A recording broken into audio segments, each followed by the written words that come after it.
Hi, this is Revathi. Welcome to అందమైన కథల పొదిరిల్లు. Video చూస్తున్న ప్రతి ఒక్కరికి, అలాగే లైక్స్, కామెంట్స్తో ఎంకరేజ్ చేస్తున్న వారందరికీ నా హృదయపూర్వక ధన్యవాదాలు. ప్రేమ మనసులు ఎపిసోడ్ నెంబర్ 100. స్నేహితురాన్ని కలవడానికి అశోక్ వంశీ వాళ్ళ ఇంటికి వస్తాడు కదా, ఆ తర్వాత నుంచి స్టోరీ కంటిన్యూషన్. పని మనిషి రాజమ్మ బాబుని ఒడిలో పెట్టుకొని ఆడిస్తుంటే చక్రవర్తి గారి ఇంట్లో దివ్య జరిగింది గుర్తు తెచ్చుకొని అశోక్ని చూడలేకపోయారనే బాధతో కన్నీళ్లు పెట్టుకుంటూ కూర్చుంటుంది. అంతలోనే దివ్య అనే అశోక్ పిలుపు అభిమానంగా వినిపిస్తుంది. దివ్య టక్కున తల తిప్పి గుమ్మ వైపు చూస్తుంది. అక్కడ అశోక్, రేణు ఇద్దరు నవ్వుతూ కనిపిస్తుంటారు. వాళ్ళని చూసి ఆశ్చర్యపోతూ అశోక్ అంటూ సంతోషంతో దగ్గరికి వెళ్ళి కట్టుకట్టి ఉన్న అశోక్ తలను పట్టుకొని తడిమి తడిమి చూస్తూ, "నువ్వు బాగున్నావు కదా అశోక్" అని కన్నీళ్లు పెట్టుకుంటూ అడుగుతుంది. "బాగున్నాను దివ్య, కంగారు పడాల్సిన అవసరం లేదు, చాలా వరకు కోలుకున్నాను" అంటాడు. దివ్య అశోక్ రెండు చేతుల్లో తన మొహాన్ని పెట్టుకొని ఏడుస్తూ, "అసలు నేను అక్కడికి రాకుండా ఉండాల్సింది అశోక్, నేను రాకుండా ఉంటే ఇదంతా జరిగి ఉండేది కాదు" అని అంటుంది. "ఇప్పుడు ఏమైంది దివ్య, ప్రాణాలతో బయటపడ్డాం కదా, ఇక బాధపడకు" అని అశోక్ దివ్యని ఓదారుస్తుంటాడు. రేణు కన్నీళ్ళు పెట్టుకుంటూ వాళ్ళిద్దరినీ ఆత్మీయంగా చూస్తుంటుంది. రాజమ్మ కూడా వాళ్ళని చూసి సంతోషపడుతుంటుంది. కానీ దివ్య అలాగే ఏడుస్తుంటుంది. "ఇలాగే ఏడుస్తావా? నీ కొడుకుని నాకు చూపించవా దివ్య" అని అడుగుతాడు అశోక్ నవ్వుతూ. దాంతో దివ్య కన్నీళ్ళు తుడుచుకొని రాజమ్మ దగ్గర నుంచి బాబుని తీసుకొని వచ్చి సంతోషంతో అశోక్ చేతులు పెడుతూ, "బాబుని చూడు అశోక్" అని అంటుంది. అశోక్ బాబుని చూసి మురిసిపోతూ హక్కున చేర్చుకొని, "బాబు అచ్చం వంశీలాగే ఉన్నాడు దివ్య" అని అంటాడు. "అవును అశోక్, వంశీ గారి పోలికలతోనే పుట్టాడు" అంటుంది సంతోషంతో. అశోక్ బాబుని గుండెలకు హత్తుకొని బాబు చిట్టి చేయిని ముద్దు పెట్టుకుంటాడు. రేణు కూడా ఆనందంతో చూస్తుంటుంది. అశోక్ బాబుని పట్టుకొని అలా చూస్తుండగానే వంశీ ఇంటి ముందల కారు ఆపి అశోక్ కార్ని చూసి, "అశోక్ వచ్చాడా" అని సంతోషపడుతూ లోపలికి వెళ్తుంటాడు. అశోక్ బాబుని ఎత్తుకొని ముద్దాడుతుండగానే వంశీ అశోక్కి వెనుకగా వచ్చి అశోక్ని వెనుకగా చూసి సంతోషపడుతూ, "ఎలా ఉన్నావు అశోక్" అని అడుగుతాడు. అశోక్ ఆ మాట విని కాస్త కోపంతో తల కూడా తిప్పి చూడకుండా అలాగే ముభావంగా ఉంటాడు. అశోక్ అలా ఉండటానికి కారణం ఏంటో తెలియక దివ్య, రేణు మొహాలు చూసుకొని కాస్త ఆశ్చర్యపోతుంటారు. "ఆరోగ్యం ఎలా ఉంది అశోక్" అని వంశీ మళ్ళీ అడుగుతాడు. కానీ అశోక్ రెస్పాన్స్ కాకుండా బాబుని ఎత్తుకొని కోపంగా ఉంటాడు. అశోక్ మనసులో ఏంటో తెలుసుకున్న వంశీ, "ఆరోగ్యం ఎలా ఉంది ఫ్రెండ్" అని నవ్వుతూ అడుగుతాడు. వంశీ నోటి నుండి ఫ్రెండ్ అనే మాట చాలా రోజులకు విని సంతోషపడుతూ బాబుని నిదానంగా దివ్య చేతులు పెట్టి వెనక్కి తిరిగి వంశీ దగ్గరకు వచ్చి, "నేను మీ ఫ్రెండ్నని ఇన్నాళ్ళకి గుర్తొచ్చిందా ఫ్రెండ్" అని వంశీని హగ్ చేసుకొని కన్నీళ్ళు పెట్టుకుంటాడు. వంశీ కూడా కన్నీళ్ళు పెట్టుకుంటూ అశోక్ వెన్ను మీద చెయ్యి వేసి నిమురుతుంటాడు. దివ్య, రేణుకి అప్పుడు అర్థమై వాళ్ళిద్దరిని చూసి ఆనందపడుతుంటారు. వంశీ అశోక్ని ఎదురుగా నిలబెట్టుకొని చూసి కట్టి ఉన్న తలవైపు చూస్తూ, "గాయాలు ఇంకా పూర్తిగా తగ్గలేదనుకుంటాను ఫ్రెండ్" అంటాడు బాధగా. "పర్వాలేదు ఫ్రెండ్, చాలా వరకు కోలుకున్నాను" అంటాడు అశోక్. వంశీ డౌట్ పడుతూ, "అవును, మీరిప్పుడు ఎలా వచ్చారు? అసలే చక్రవర్తి గారు మా మీద బాగా కోపంగా ఉన్నారు. మీరు వచ్చిన విషయం వారికి తెలిస్తే" అని అంటుండగా, "ఇక అంకుల్ గురించి అలాంటి సమస్య ఏమీ ఉండదు బావగారు. అంకుల్ అశోక్ని అర్థం చేసుకొని అశోక్ని ఇక్కడికి పంపించారు" అని అక్కడ జరిగిన విషయం చెప్తుంది రేణు. అది విని వంశీ, దివ్య సంతోషపడుతుంటారు. "అంటే మనం ఎప్పుడు ఇక ఇలాగే ఉంటామా అశోక్" అని అడుగుతుంది దివ్య. "అవును దివ్య, ఇక మన స్నేహానికి ఎవ్వరూ అడ్డు చెప్పరు. ఎప్పటిలాగానే మన నలుగురం ఇలాగే" అని ఆగి వాళ్ళకి కాస్త దూరంలో ఉన్న రేణు వైపు చూస్తుంటాడు. వంశీ, దివ్య కూడా అశోక్ ఉద్దేశం అర్థమై రేణుని చూస్తారు. రేణు మౌనంగా తలదించుకుంటుంది. రాజమ్మ మాట్లాడుతూ, "మిమ్మల్ని ఇలా చూసి చాలా రోజులైంది. ఉండండి, మీ అందరి కోసం పాయసం చేస్తాను" అని చెప్పి కిచెన్లోకి వెళ్తుంది. "మీరు గాయాలతో ఎక్కువసేపు నిలబడకూడదు ఫ్రెండ్, కూర్చోండి" అని వంశీ అశోక్ని సోఫాలో కూర్చోబెడతాడు. బాబుని ఇలా ఇవ్వు దివ్య అంటూ అశోక్ బాబుని ఒడిలోకి తీసుకుంటాడు. అశోక్కి మరో పక్క దివ్య, ఇంకొక పక్క వంశీ కూర్చొని బాబుతో సంతోషాలు పంచుకుంటారు. కాస్త దూరంలో ఉన్న రేణు ఆ ముగ్గురిని చూసి ఆనందపడుతూ మరో పక్క తనున్న సిచ్యువేషన్కి బాధతో కన్నీళ్లు పెట్టుకుంటూ కిచెన్లోకి వెళ్తుంది. ఏమిటమ్మా ఇలా వచ్చారు అని అడుగుతుంది రాజమ్మ. రేణు కన్నీళ్ళు తుడుచుకొని నీకు సహాయం చేద్దామని వచ్చాను రాజమ్మ అంటూ రాజమ్మతో కలిసి పాయసం ప్రిపేరింగ్లో ఉంటుంది. ఇక్కడ వంశీ మాట్లాడుతూ అసలు ఆ టైంలో నా ఆఫీస్కి ఎందుకు వచ్చారు ఫ్రెండ్? ఏసీలో కెమెరా ఫిట్ చేసి పెట్టారని మీకు ఎలా తెలుసు అని అడుగుతాడు. ఆ మాటతో అశోక్కి ఆ అనౌన్ నెంబర్ గుర్తుకొచ్చి ఎవరో ఒక అజ్ఞాత వ్యక్తి నాకు ఫోన్ చేసి ఈ విషయాలను చెప్పాడు. ఇవన్నీ నీకు ఎలా తెలుసు? ఎవరు నువ్వు అంటే సమాధానం చెప్పకుండా ఫోన్ కట్ చేశాడు ఫ్రెండ్ అని అంటాడు అశోక్.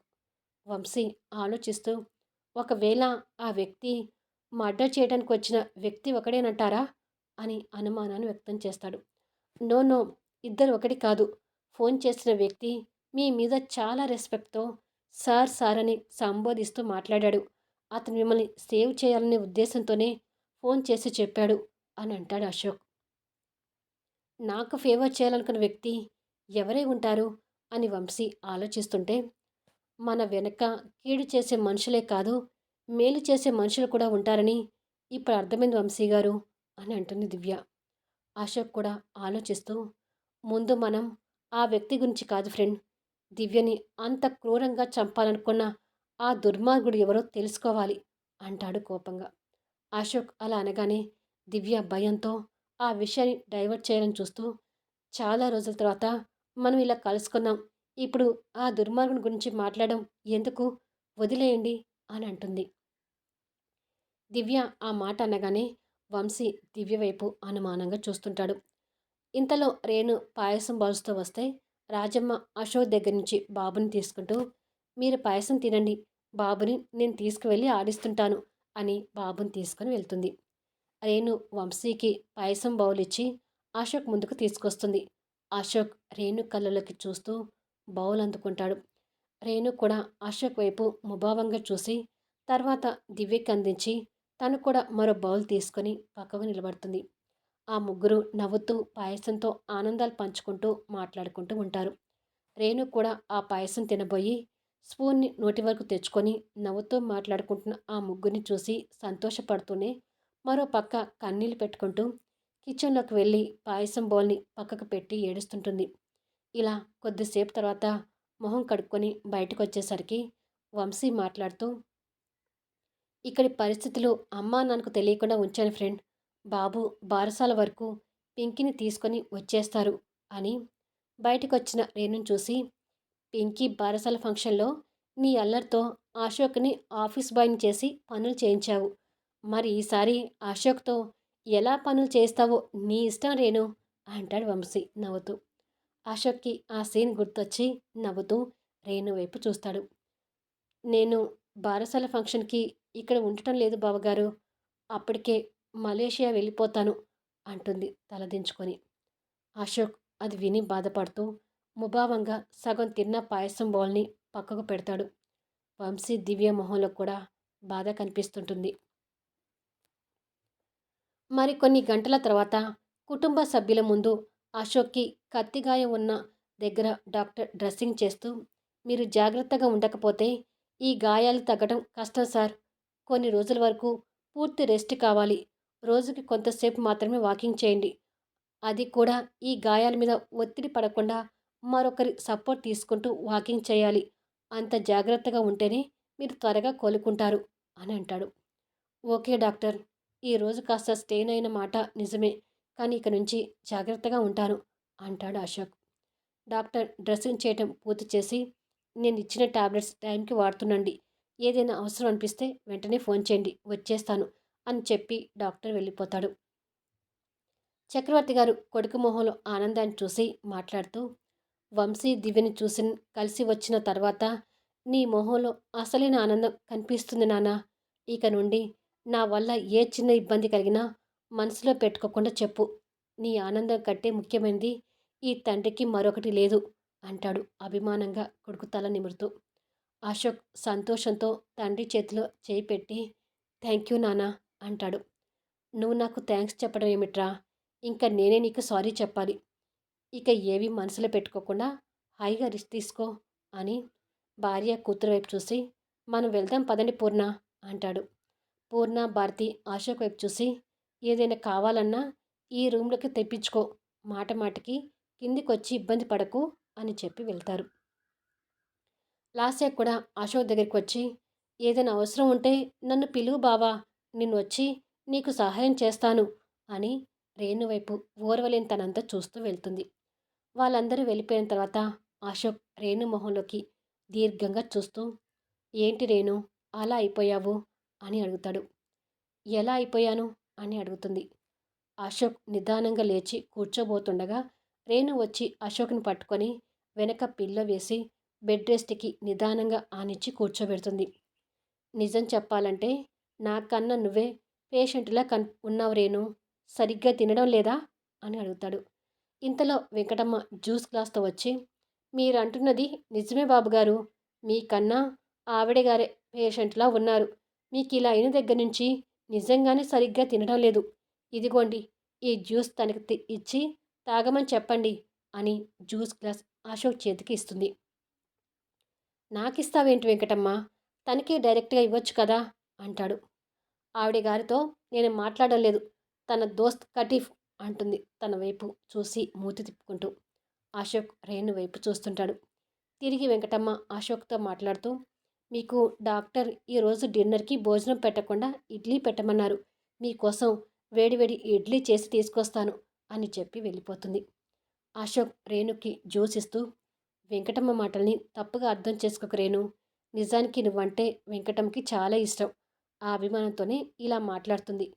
ఇలా కూర్చొని జ్యూస్ తాగు అంటాడు బెడ్ మీద ప్లేస్ చూపిస్తూ. రేణు బెడ్ మీద కూర్చొని జ్యూస్ తాగుతుంటే బింకు చాలా బాగున్నాడు కదా రేణు, అచ్చం వంశీలాగే కనిపిస్తున్నాడు అని అంటాడు. అవును అంటుంది సగం జ్యూస్ తాగిన గ్లాస్ పక్కకు పెడుతూ. వంశీ పోలికల వరకు వస్తే పర్వాలేదు, కానీ వంశీ కృష్ణుడి బుద్ధులు మాత్రం రాకూడదు అంటాడు కాస్త నవ్వుతూ. రేణు మౌనంగా తలదించుకుంటుంది. కానీ అశోక్ ఆ టైంలో రేణు నవ్వితే చూడాలి అని అనుకున్నాడు. కానీ తను మౌనంగా తలదించుకొని నీకు టిఫిన్ తీసుకుని వస్తాను అశోక్ అని వెళ్తుంది. మాటల మధ్యలోనే రేణు అలా వెళ్ళిపోవటం అశోక్కి కాస్త కష్టంగా అనిపిస్తుంటుంది. ఇలా అశోక్ రేణు గురించి ఆలోచిస్తుండగానే ఇడ్లీ ప్లేట్తో వచ్చి ఈ ఇడ్లీ తిని టాబ్లెట్ వేసుకొని పడుకో అశోక్ అంటూ అశోక్కి ఇడ్లీ తినిపించబోతుంటే నీకు సేవలు చేయటం తనకి ఇష్టం లేదని లాస్య చెప్పిన మాట గుర్తొచ్చి నేను తింటానులే రేణు, నాకు ప్లేట్ ఇవ్వు అంటాడు. వద్దులే అశోక్, నేను తినిపిస్తానులే అని తినిపించబోతుంటే వద్దు రేణు, నీకెందుకు శ్రమ, నేను తింటానులే అని ప్లేట్ తీసుకొని తినబోతుంటే లాస్య వచ్చి ప్లేట్ అందుకొని ఏంటి బాబా ఇది, ఈ సమయంలో కూడా మేము నిన్ను చూసుకోకపోతే ఎలా, ఇక మేమంతా ఉంది దేనికి అంటూ బలవంతంగా అశోక్కి తినిపిస్తుంటుంది. ఇలా నంగనాచి కబుర్లు చెప్తూ అశోక్కి తినిపిస్తుంటే రేణు వాళ్ళిద్దరిని చూసి దూరంగా వెళ్తుంటుంది. కొద్దిసేపటికి లాస్య అశోక్కి టాబ్లెట్స్ వేసి బెడ్ మీద సరిచేసి పడుకోబెట్టి ఏదైనా అవసరం అనుకుంటే నాకు ఒక ఫోన్ చేయి బావా, నీ ముందు ఇట్టే వాలిపోతాను, గుడ్ నైట్ అని చెప్పి రేణు వైపు ఓరగా చూస్తూ వెళ్తుంది. అశోక్ పడుకొని నువ్వు కూడా వెళ్ళి డిన్నర్ చేసిరా రేణు అంటాడు. వద్దు అశోక్, జ్యూస్ తాగాను కదా, ఆకలిగా లేదు అని అంటుంది. అలా అనుకో, కొంచెం తినేసిరా అంటాడు. వద్దు అశోక్ అంటూ తను పడుకునే ప్లేస్లోకి వచ్చి బెడ్షీట్ సర్చేసి పక్కన ఉన్న టెడ్డీ బేర్ అందుకొని పడుకుంటుంది. అశోక్ నిదానంగా రేణు వైపు తిరిగి నీతో ఎవరూ మాట్లాడడం లేదని బాధపడుతున్నావా రేణు అని అడుగుతాడు. కొంచెం బాధగానే ఉంది అశోక్, కానీ వాళ్ళు అలా ఉండటంలో అర్థం కూడా ఉంది. ఇన్నాళ్ళు మనం వాళ్ళు మోసం చేయటం కూడా తప్పే కదా అని అంటుంది. నిజమే, కానీ మా వాళ్ళ వల్ల నువ్వు చాలా బాధపడుతున్నావు, నాకు అదే కష్టంగా ఉంది అంటాడు బాధపడుతూ. నిజానికి ఈరోజు నేను సంతోషం పడిందే ఎక్కువ అశోక్. అంకుల్ నిన్ను పూర్తిగా అర్థం చేసుకున్నారు. అక్క బావ మీ ముగ్గురు కలిసిపోయారు. మీ ముగ్గురిని అలా చూస్తుంటే నాకు చాలా హ్యాపీగా అనిపించింది అని అంటుంది. అశోక్ మనసులో మాట్లాడుకుంటూ, ముగ్గురం కాదు రేణు, నలుగురం, మనం నలుగురం కలిసిపోతే ఇంకా బాగుంటుంది అని అనుకుంటుండగానే కట్టు ఉన్న తలను పట్టుకొని బాధపడుతూ, అబ్బా నొప్పిగా ఉంది అని అల్లాడిపోతుంటాడు. రేణు కంగారుగా లేచి కూర్చొని, బాగా నొప్పిగా ఉందా అశోక్ అని అడుగుతుంది. అశోక్ అంతే అల్లాడిపోతూ, అవును రేణు, నొప్పి భరించలేకపోతున్నాను అంటాడు. రేణు వెంటనే లేచి టాబ్లెట్ వాటర్ గ్లాస్ తీసుకొచ్చి, లాస్య ఈ టాబ్లెట్ వేయటం మర్చిపోయింది అశోక్, అందుకే పెయిన్ వస్తుంది, కొంచెం లేచి ఈ టాబ్లెట్ వేసుకో అని అశోక్ని లేపి టాబ్లెట్ వేసి వాటర్ తాగించి తిరిగి పడుకోబెడుతుంది. పెయిన్ బామ్ తీసుకుని వచ్చి బెడ్ మీద అశోక్ పక్కగా వచ్చి కూర్చొని, ఈ బామ్ రాస్తే పెయిన్ నుంచి త్వరగా రిలీఫ్ అవుతుంది అశోక్ అంటూ అశోక్ నుదుటి మీద బామ్ రాసి మర్దన చేస్తుంటుంది.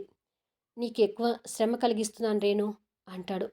అదేమీ లేదు, ఈ చిన్నదానికి కూడా శ్రమ అనుకుంటే ఎలా అని మర్దన చేస్తుంటుంది. రేణు అలా మర్దన చేస్తుంటే అశోక్కి నొప్పి నుండి నిదానంగా ఉపశమనం కలిగి రేణు కళ్ళలోకి చూస్తూ నిద్రపోతాడు. అర్ధరాత్రి టైంలో అశోక్ మెలకువ వచ్చి చూసేసరికి రేణు కూడా అలా మర్దన చేస్తూ నిద్రలో కళ్ళు వాలిపోయి అశోక్ గుండె మీద తలపెట్టి పడుకొని నిద్రపోవటం కనిపిస్తుంది. తనని ప్రేమగా చూస్తూ తన చుట్టూ చేయి వేసి తన్ని ఇంకా గుండెకు హత్తుకొని బెడ్షీట్ కప్పి పడుకోబెట్టుకుంటాడు. ఆ తర్వాత ఏం జరుగుతుందని నెక్స్ట్ వీడియోలో చూద్దాం. ఇక్కడ నుంచి స్టోరీ ఇంకా ఆసక్తికరంగా సాగిపోతుంది కాబట్టి ఏ వీడియో కూడా మిస్ కాకుండా చూడండి.